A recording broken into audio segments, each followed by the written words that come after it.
But first, the ABC's arrogant challenge to the opposition leader yesterday is typical of the left's denialism about problems in Aboriginal communities and the left's obsession with symbols rather than substance when it comes to Indigenous affairs, as well as their determination to do whatever they can, based on fact or not, to go after any politician on the right who tells an uncomfortable truth. Here again is Peter Dutton's exchange with an ABC journalist yesterday. Why do you think those kind of peak bodies are rejecting those calls by you? And what evidence do you have that there is this so-called rampant child sexual abuse occurring in remote central Australia? Well, with respect, that's such an ABC question. Do you live locally? Do you speak to people on the streets? Do you hear what it is they're saying to you? Do you believe... I live locally. You live locally. You don't believe there's any problem here? OK, we've got to leave that there because we're going to our break. That was live from Alice Springs, Opposition Leader Peter Dutton. As my Sky News colleague, the wonderful Matt Cunningham, reported today, figures from the Australian Institute of Health and Welfare, so Australia's national agency that collects all of this health-related data, shows that child protection notifications are 5 times higher in the Territory than in any other jurisdiction. So looking at the screen now, that's the rate of notifications to child protection services per every 1,000 children. Now, in New South Wales, it's 23 notifications per 1,000 children in the state. In South Australia, it's 13. In the ACT, it's 18. And in the NT, it's a horrific 95 notifications per every 1,000 children. Now, that's 5 times the Australian average. Now, these are notifications, of course. They are not substantiated cases of abuse. But even then, these substantiated cases, well, the NT is still the highest jurisdiction in Australia. Now, where's the reporting from the ABC on those stats? Where's that? Look at just one of these age brackets that Matt Cunningham picked up today. This is infants under the age of 1. The average Australian number of notifications to child protection services is 16 infants per 1,000. In the NT, it's 63 per 1,000. So 16 versus 63. And yet the ABC wants to infer that Peter Dutton is making this up. Now, there is an epidemic of family dysfunction that Peter Dutton says the government should be focused on, while the collective left, including the ABC, gets on with accusing anyone worrying about child abuse in the remote areas of Australia as racist. Yesterday, the NT Police Minister said that Dutton's focus on child abuse and domestic dysfunction in Alice Springs was, quote, a dog act.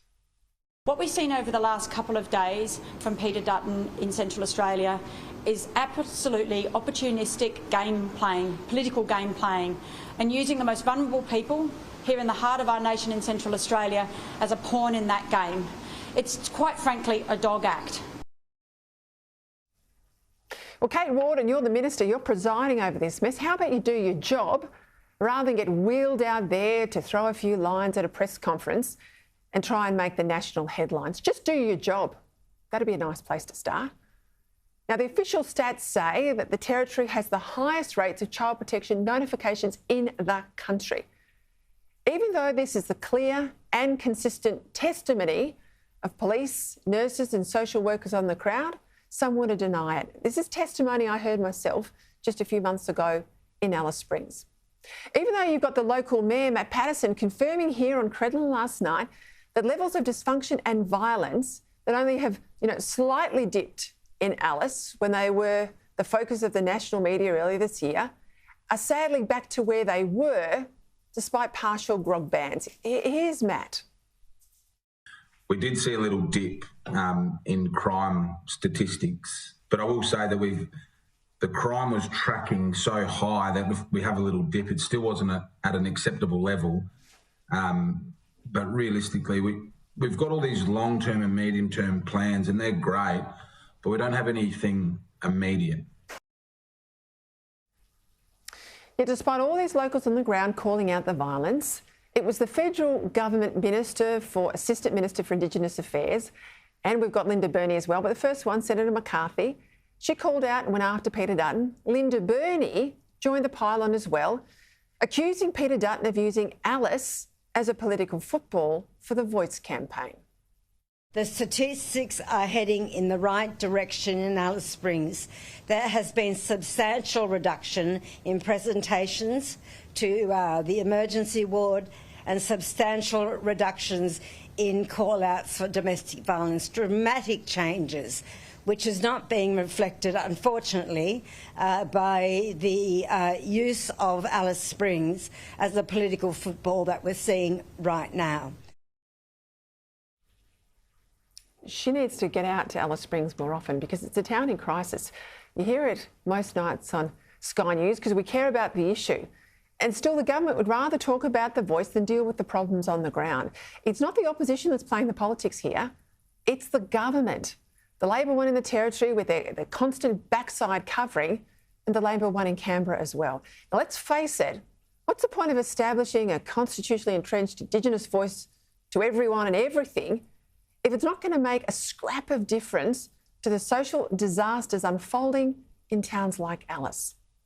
And when the Albanese government fails to listen, or listens only half-heartedly or sporadically, to the existing Indigenous voices already in the Parliament, when Labor backbencher Marion Scrimshaw, former Alice Springs Deputy Mayor, of course you know her as the National Senator Jacinta Price, they're the voices calling for change, they're not listened to. Now, both women made maiden speeches in the Parliament that were eloquent pleas for real action on the ground, especially for more police. And that's a plea that a former detective in Peter Dutton repeated yesterday. It's beyond the resources. I don't care whether it's a CLP or a Labor government in the Northern Territory. It's beyond their capacity to deal with this problem.